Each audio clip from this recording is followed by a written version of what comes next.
There is a kind of story science does not like. Not because it is emotional, not because it is controversial, but because it refuses to fit. This is one of those stories. It begins with a 6-year-old boy living hundreds of miles away from London. A child who had never visited the city, never walked its streets, never seen the Thames, never stood before its old houses or hidden chapels. His family lived quietly, far from any major metropolitan centre. Ordinary people. No academic background, no historical obsession, no unusual access to information. And yet, this child began to speak, not in fragments, not in fantasies, but in details. He spoke of a 3-story house built directly on the water in London. He spoke of boats docking in front of it. He spoke of a small chapel hidden behind the property. He spoke of a wealthy French family who lived there only during the summer months. He spoke of a leather business, of a large brown leather briefcase he always carried, of a death that occurred decades before he was born. These were not vague statements. They were specific, structured, repeated, unchanged over time. Too specific to be coincidence, too consistent to be imagination. At first, his parents laughed it off. Children tell stories. Children invent worlds. That is normal. But this was different. The boy never embellished. He never corrected himself. He never hesitated. He spoke as if remembering, not imagining. What made the case even more unsettling was distance. The child lived nearly 700 kilometers from London. There were no family connections, no trips, no books or films that could explain such precise knowledge, no reason, no motive for fabrication. Then the story reached the ears of a man trained to doubt everything, an Australian psychologist, a researcher known for skepticism, not belief. A scientist whose career had been built on rejecting extraordinary claims. He did not believe in reincarnation. He did not want to believe in reincarnation. But he believed in evidence, and what he heard disturbed him enough to act. Instead of dismissing the case, he chose the harder path, the one most researchers avoid. He decided to investigate every single claim the child had made, not symbolically, not philosophically, but physically. He went to London. What he found there would challenge everything we think we know about memory, identity, and death. Because when science finally confronted this child's words, the city itself began to answer. And London remembered a man who should have been forgotten. This is not a story about belief. It is a story about facts that refuse to disappear. And once you hear them, you will not be able to unhear them. The boy's name was Ethan Cross. He lived with his parents in a quiet English town, the kind of place where nothing unusual ever seemed to happen. No landmarks, no tourists, no history books written about it. Just rows of houses, a primary school, a small church, and long, uneventful afternoons.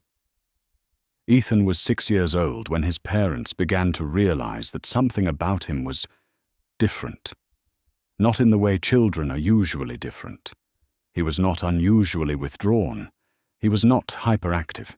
He did not show signs of distress or trauma.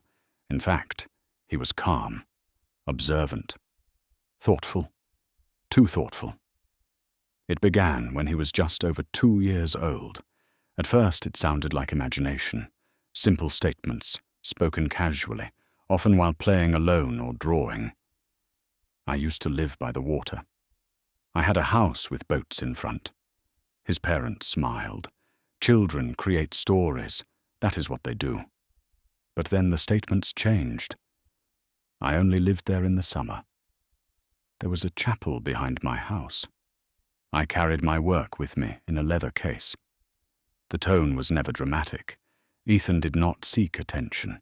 He did not repeat himself to provoke reactions. He simply answered questions when asked, or spoke when something reminded him. What unsettled his parents was how unchanging his answers were. Children usually alter their stories. They exaggerate. They forget details. They contradict themselves. Ethan never did. When his mother asked where this house was, he answered without hesitation. "London." She laughed. "You've never been to London?" "I know," Ethan said. "That was before." "Before what?" "Before me." That was the first time the word entered the room. Not reincarnation, not past life, but before. A quiet implication that made no sense and yet refused to disappear.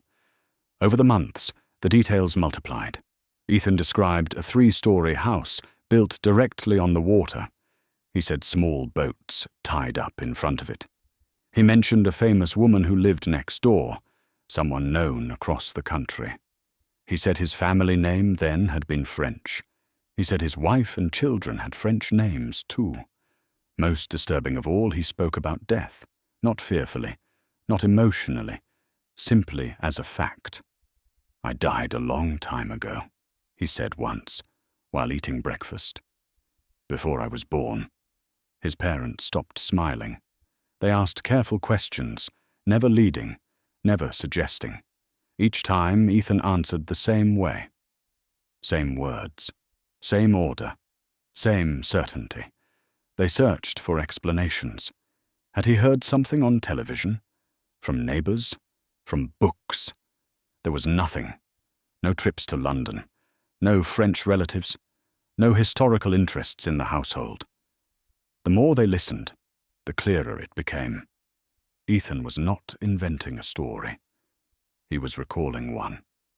And without realizing it, this ordinary child had just stepped into a question science has never been able to close. When Dr. Andrew Collins first heard about Ethan Kross, he almost ignored the report. He had read dozens of similar accounts over the years.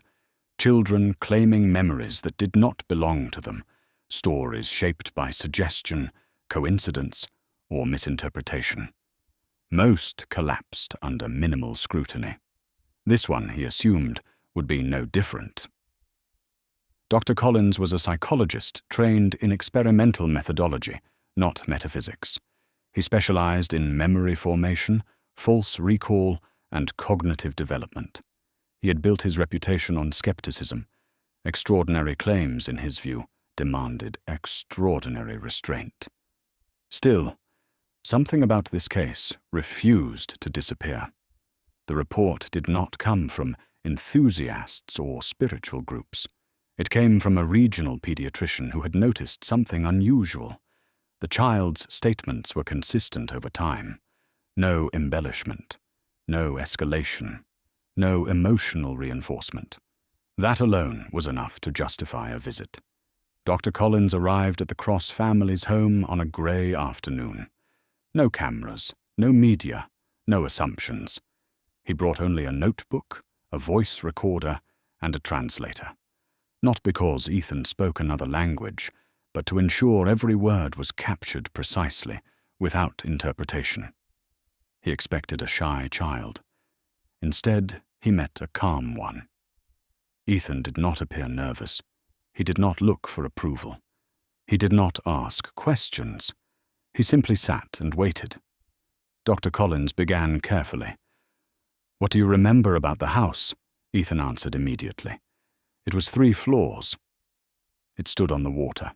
Boats stopped in front. "Where was it?" "London." "How do you know that?" "Because that's where I lived." There was no hesitation. Dr. Collins shifted tactics. He asked the same questions later, in a different order. He returned to them again after an hour. The answers did not change. When asked about the people, Ethan said the family name had been Lemoyne. He described the work they did. Leather goods. He mentioned the briefcase again. Brown, large, always with him. Then came the detail that unsettled the room. "We lived there only in the summer." "Why only the summer?" Dr. Collins asked. "That's just how it was," Ethan said. "The rest of the year, I stayed somewhere else." No child's story explained why so calmly. Dr. Collins wrote everything down. He did not correct Ethan. He did not react. He did not suggest. When the interview ended, he thanked the family and left. In his car, he reviewed his notes: architectural details, geographical placement, seasonal residence patterns, occupational specificity. This was not the language of imagination. This was the language of memory. And for the first time in his career, Dr. Collins considered a possibility he had always rejected. What if the child was not inventing the past? What if the past was returning? Dr. Andrew Collins arrived in London with a list. It was not a long list. It was not a vague one. It contained details: a 3-story house, built directly on the water, with a small private docking point in front, a chapel behind the property, located beside the former residence of a famous woman, once occupied by a wealthy French family, used only during the summer months. From a scientific perspective, the list was absurd. London is vast.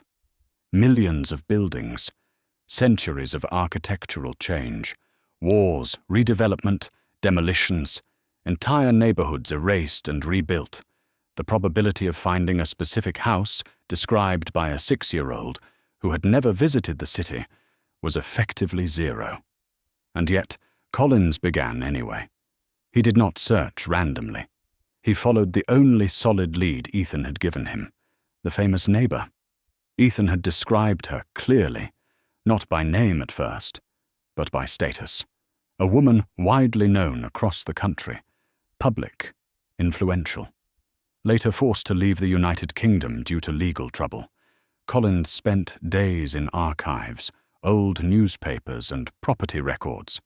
Slowly, a name emerged: Isabel Grant, a figure once prominent in public life whose London residence had been well documented before her abrupt departure decades earlier. Her former home still existed, and that is when the impossible began to narrow. Standing beside Grant's old residence, Collins saw it: a 3-story structure, directly on the water, abandoned. Time had not been kind to it. The windows were dark, the paint worn. Ivy crept along the stone, but the structure itself matched Ethan's description with unsettling precision. Then Collins walked behind it. There was a chapel, small, weathered, forgotten. He stood there for a long time, saying nothing. No one had told Ethan this.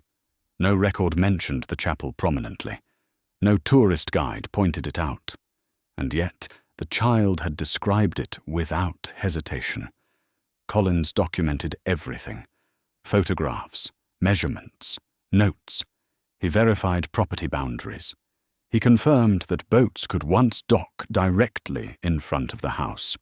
One coincidence could be dismissed. This could not. But the house alone proved nothing. Anyone could describe a building and get lucky. The real test lay ahead. Who had lived there? If Ethan's story was false, this trail would end here. The house would have no French occupants, no leather business, no seasonal residents, no matching identity. Collins prepared himself for disappointment. Instead, he found resistance. Neighbors remembered nothing. Local records were incomplete. Church archives had been damaged by fire decades earlier. It seemed the past was protecting itself. For a moment, Collins considered stopping. Then, an elderly man changed everything. And with a single sentence, he reopened the case. The man was nearly 90. He lived 2 streets away from the abandoned house, in a narrow building that had survived the war and everything that came after it. His memory, people said, was still sharp, sharper than most men half his age. Dr. Andrew Collins met him by chance. The encounter was unplanned, the kind that changes investigations not through strategy, but through timing.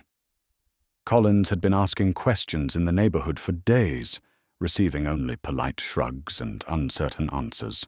Then someone said, "You should speak to Mr. Harding." They said it casually, as if it meant nothing. It meant everything. Mr. Harding listened quietly as Collins explained why he was there. He did not interrupt. He did not smile. When Collins finished, the old man leaned back and closed his eyes. "Yes," he said finally. "There was a Frenchman." Collins froze. Harding spoke slowly, carefully, as if stepping across memories that had not been visited in years. "He lived in that house by the water, only in the summers. The rest of the year, the place was closed." Collins asked about the chapel. Harding nodded. "Behind the house. Hard to see from the street. Most people didn't know it was there." "What about his work?" Collins asked. The old man hesitated, then answered. "Leather goods, high quality, expensive. He carried a briefcase everywhere." The words matched Ethan's statements almost exactly. Harding explained that the man had kept to himself. He was polite but distant. His wife was foreign. French, people said. The children rarely played outside. When autumn came, the family disappeared. And then one year, they never returned. Collins asked when the man had died. Harding shrugged. Around the war years. Early 40s, maybe. Hard to say. That was close enough. Collins thanked him and left. But he did not feel relief. He felt pressure. One witness was not enough. Memory fades. People confuse stories. Science does not accept single confirmations. Yet Collins could no longer deny the direction of the evidence. The child had described a seasonal resident of French origin in a specific house with a specific occupation and a specific object, verified by an independent witness. This was no longer coincidence. Still, one question remained unanswered. Who was the man? Names mattered. Names could be traced. Names could end this. So Collins did what any serious researcher would do. He returned to London. Again, Dr. Andrew Collins returned to London with a narrower target than before. This time he was not searching for a house. He was searching for a name. Names leave traces. Even when buildings decay, even when witnesses fade, names remain, etched into documents, contracts, business ledgers, and forgotten registries. If the man Ethan described had truly existed, his name would be somewhere. Collins began where memory and paper intersect: municipal archives, property records, and historical business registries. The process was slow. Many documents from the early 20th century were incomplete. Others had been damaged during wartime bombings. Some were never digitized at all. Days passed with no result. Then a pattern emerged. Several records referenced a French national connected to a seasonal property along the water. The name appeared inconsistently, sometimes misspelled, sometimes partially recorded. But it was there. Julien Lemoine. The surname stopped Collins cold. It was the same name Ethan had repeated since early childhood. Not once, not occasionally. Always. Lemoine. The records described Julien Lemoine as a businessman involved in high-end leather goods, import and export, craftsmanship, luxury items. He maintained a primary residence outside London and used the waterfront house only during the summer months, exactly as Ethan had said. Collins continued digging. Marriage records confirmed a wife of French origin. Birth records confirmed 3 children with French names. Business documents referenced a leather briefcase listed as a standard personal item used during travel. Then came the most unsettling detail of all. Julien Lemoine's death was recorded between 1940 and 1942. The exact year was disputed due to wartime disruption, but the time frame was narrow. It matched Ethan's statements with disturbing precision. Collins sat alone in the archive reading room, surrounded by silence and dust, staring at the documents in front of him. This was no longer a question of belief. This was verification. A child, born decades later in a different part of the country, with no connection to France, no access to historical records, had accurately described a real man's life in detail.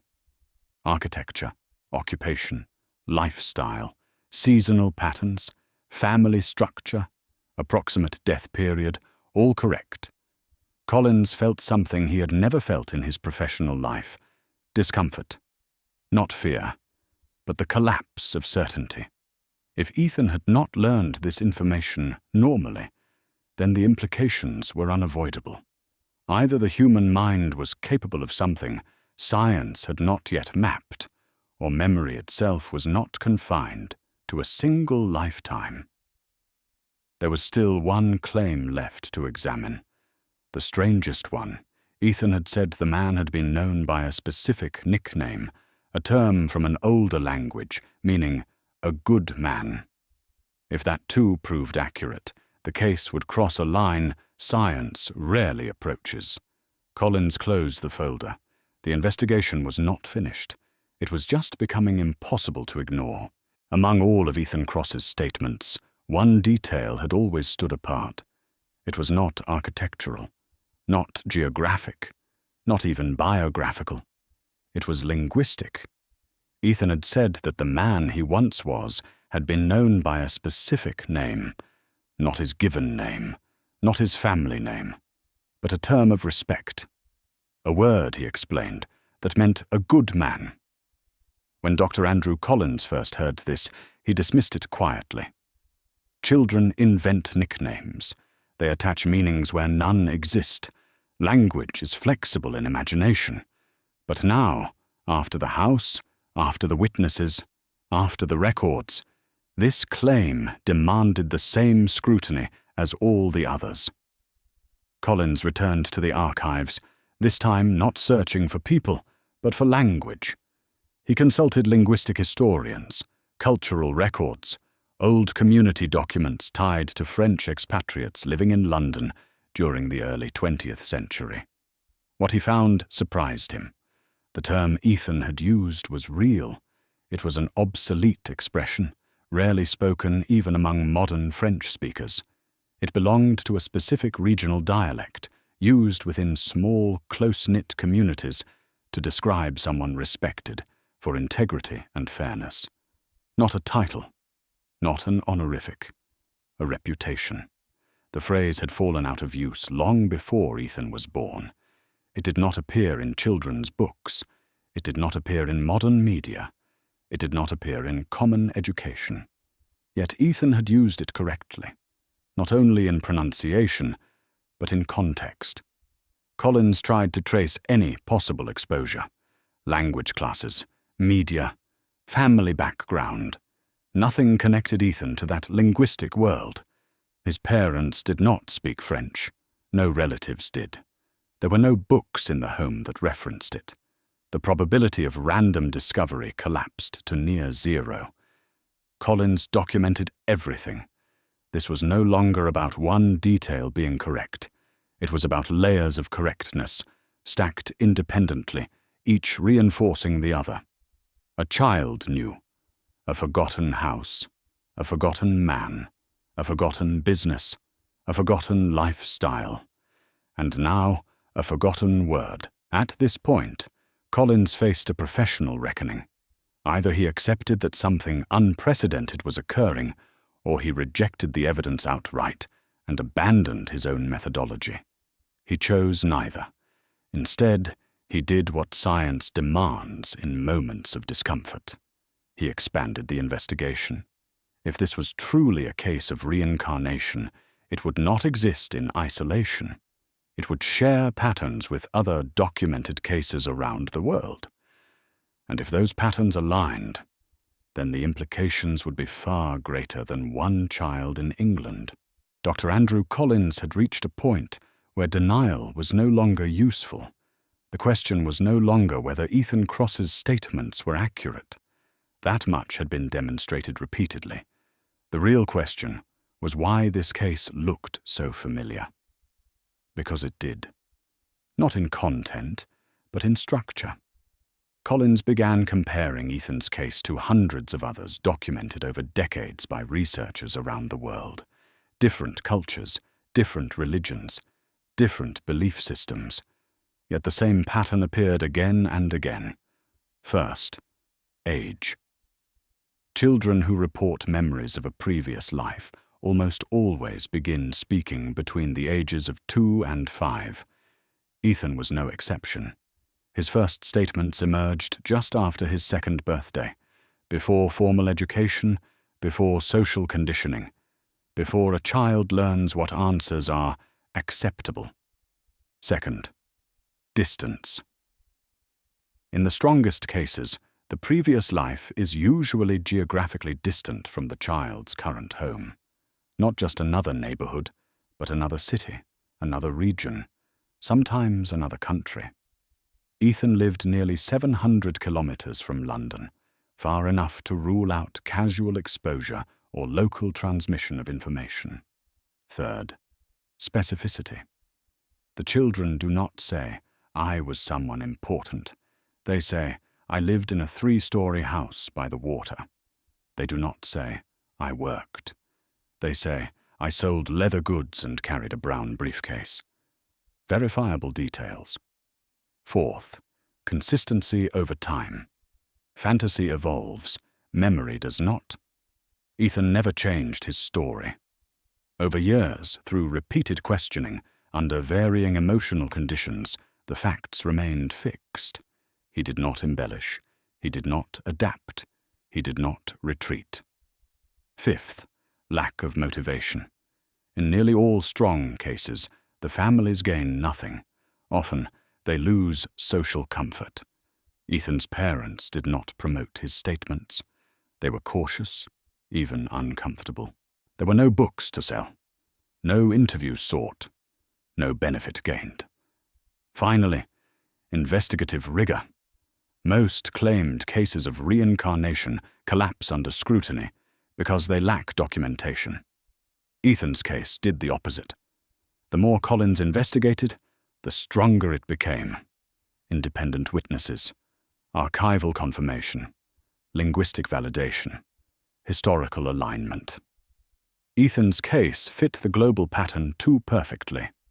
Collins reviewed case studies from India, Sri Lanka, Lebanon, Thailand, and the United States. Different cultures, different explanations, same structure. And that structure was statistical, not mystical, which led to an uncomfortable conclusion. Dismissing Ethan's case required dismissing thousands of others with the same characteristics. Science could no longer pretend these cases did not exist. The phenomenon might not yet be explainable, but it was real. And if it was real, then Ethan's memories were not isolated echoes. They were part of something much larger. Before science accepts a new possibility, it always tries one final escape. Dr. Andrew Collins did the same. He gathered every conventional explanation that could still stand and tested them, one by one, not symbolically, but aggressively. If Ethan Cross's case could be dismantled by a rational cause, Collins wanted to be the one to do it. The first explanation was information leakage. Had Ethan somehow heard these details without realizing it? Collins reviewed the family's entire environment. Television programs, books, radio, conversations with neighbors, school materials. Nothing even remotely referenced a forgotten French businessman, a seasonal house by the water, or an obscure linguistic term from an outdated dialect. The second explanation was parental influence. This is where most cases fail. But Ethan's parents had done the opposite of coaching. They avoided asking leading questions. They discouraged speculation. They had not even believed their son for years. Interviews confirmed this independently. Their behavior did not support fabrication. It resisted it. The third explanation was coincidence. Perhaps Ethan had guessed correctly. Collins ran the probabilities, the chance of guessing the correct city, the correct type of house, the correct location beside a famous neighbor, the correct occupation, the correct seasonal residence pattern, the correct family structure, the correct death period, the correct archaic term. Individually, each might be dismissed. Together they formed a statistical wall no coincidence could climb. The fourth explanation was cryptomnesia, the idea that Ethan had absorbed forgotten information and mistaken it for memory. But cryptomnesia requires prior exposure. There was none. No books, no documentaries, no relatives, no visits.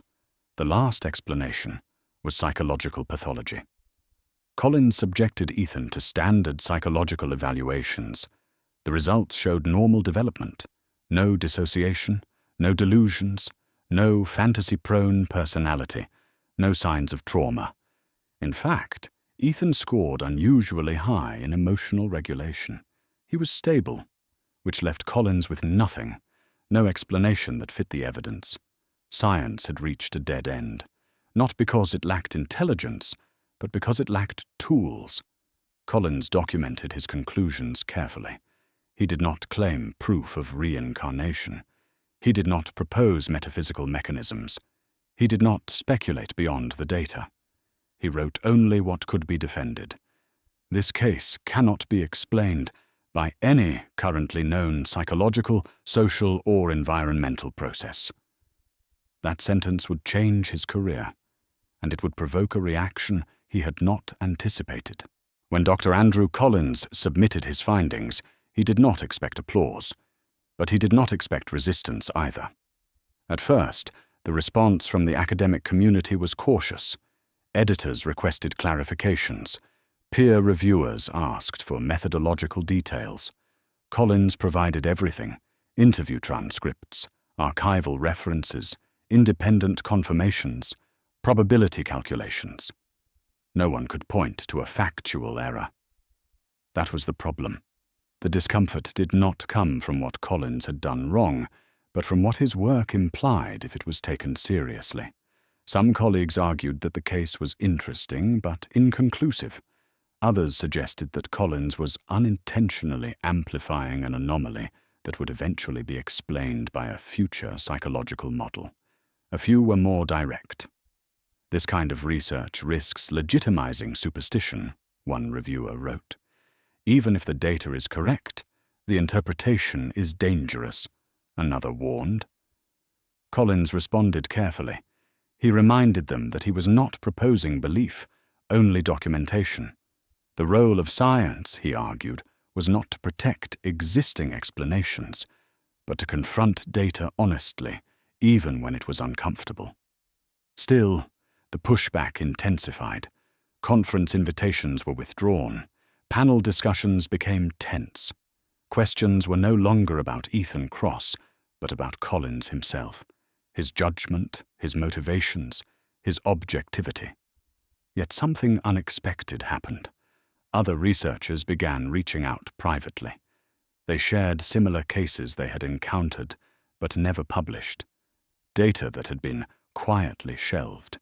Interviews that had been dismissed not because they were weak, but because they were too strong. Ethan's case was not opening a door. It was revealing how many doors had already been closed. As Collins reviewed these private communications, he noticed something unsettling. The strongest resistance always came before anyone could offer a better explanation. The rejection was instinctive, not analytical. Science, it seemed, was afraid. Not of being wrong, but of where the evidence might lead. And that raised a deeper question. If the data was solid and the explanations exhausted, what exactly was being defended? By the time Dr. Andrew Collins reached this stage of the investigation, the question had quietly shifted. It was no longer, did Ethan Kross live before? It had become something far more unsettling. What is memory, if it can exist without the brain that formed it? For more than a century, neuroscience has treated memory as a biological process. Neurons fire, connections strengthen, Experiences are encoded, stored, and retrieved. When the brain dies, memory is supposed to disappear with it. Ethan's case did not fit that model. The memories he described were not symbolic. They were not emotional impressions or vague sensations. They were structured, informational, and verifiable. They contained spatial awareness, occupational knowledge, social context, and linguistic precision. These are not the kinds of memories that appear in dreams. They are the kinds that belong to lived experience. Collins began reviewing what science actually knows about memory and what it does not. Despite decades of research, there is no single location in the brain where memory resides. Memories are distributed, reconstructed, and fragile. They degrade. They change. Ethan's memories did none of that. They remained fixed over time, immune to reinterpretation. They did not blur as he aged. They did not adapt to feedback. They behaved less like imagination and more like a recording, played back again and again without alteration. That alone forced a reconsideration. If memory were purely biological, then it should not survive the destruction of the biological system that created it. And yet, here was a child accessing information that predated his own brain. Collins did not rush to metaphysical conclusions. Instead, he explored emerging theories at the edges of science, ideas still considered speculative, but increasingly discussed. Some physicists argue that information is never destroyed, only transformed.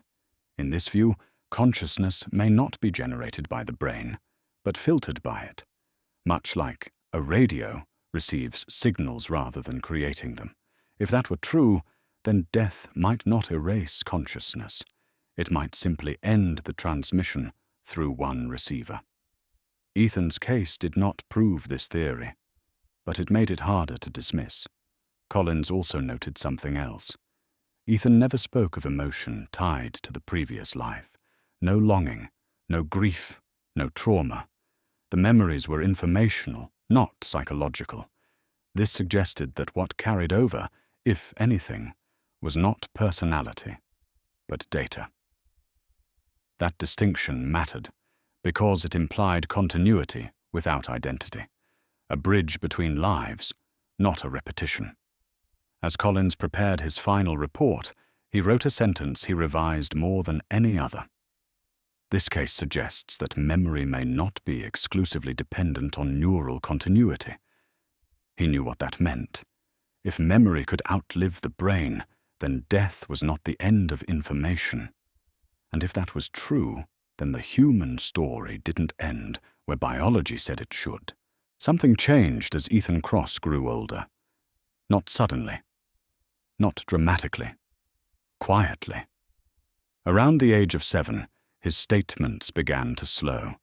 He no longer spoke spontaneously about the house, by the water, or the leather briefcase.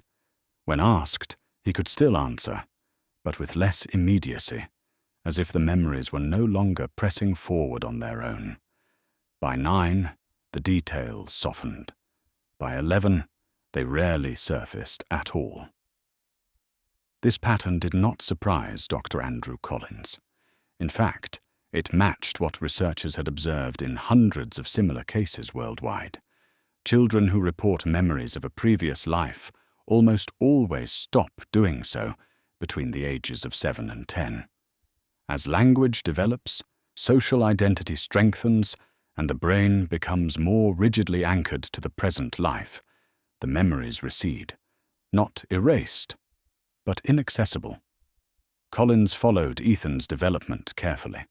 Psychological evaluations showed no distress related to the fading memories. There was no sense of loss, no confusion, no longing for something gone. Ethan simply moved forward. By adolescence, he was an ordinary teenager, interested in sports, music, friends. His school performance was average, his behavior unremarkable. When asked about the earlier statements, he reacted with mild curiosity. "I remember saying those things," he said once, but I don't remember remembering them. That distinction mattered. It suggested that the memories were not stored in the same way as personal experiences. They had not integrated into his identity. They had passed through him and then moved on. By adulthood, Ethan rarely spoke of the case at all. He did not seek attention. He did not align himself with spiritual movements. He lived a private, normal life. This, too, fit the pattern. In the strongest cases, children do not grow up obsessed with their supposed past lives. They do not become believers or missionaries for the idea of reincarnation. They simply grow up, which raised a final, unsettling question. If these memories fade so consistently, why do they appear at all? Collins proposed a careful hypothesis, not as explanation, but as observation. Whatever allows this information to surface operates under very narrow conditions. It appears early. It resists interference. It fades as identity stabilizes. It does not announce itself. It does not insist on belief. It leaves behind only evidence, and then it disappears. Years after Ethan Kross stopped speaking about the house by the water, the case remained alive. Not in headlines, not in popular culture, but in footnotes, citations, and quiet academic conversations. Dr. Andrew Collins never called the case proof of reincarnation. He was careful with language, precise, restrained, scientific, but he also never withdrew it. Instead, he allowed it to exist where science is often most uncomfortable, between what we know and what we cannot yet explain. Ethan's case did not demand belief. It demanded honesty. It showed that a child with no access to the relevant information could accurately describe a real person, a real place, a real occupation, a real family structure, and even a forgotten linguistic term, decades before his own birth. Every major claim had been independently verified. Every conventional explanation had been tested and failed. What remained was not a conclusion, but a challenge. For neuroscience, the challenge was memory. For psychology, it was identity. For science itself, it was humility. Collins often said that the most important lesson of the case was not about reincarnation at all. It was about method. Science advances not by defending its current models, but by confronting data that does not fit them. Ethan's case was one such piece of data, small, precise, and deeply inconvenient. Over time, similar cases continued to surface.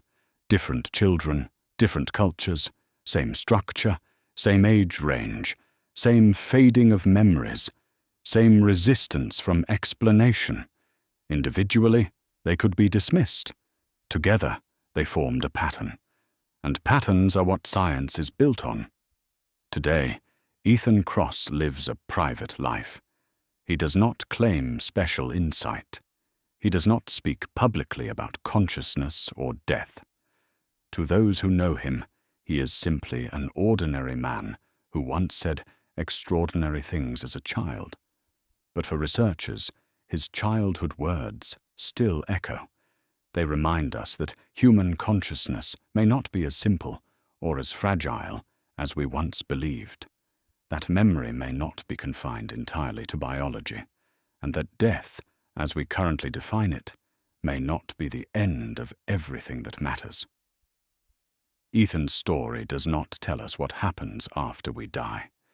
It tells us something far more important, that there are still questions we do not know how to ask, and that sometimes the smallest voices, spoken before belief, before doubt, before explanation, carry truths that science has not yet learned how to hear.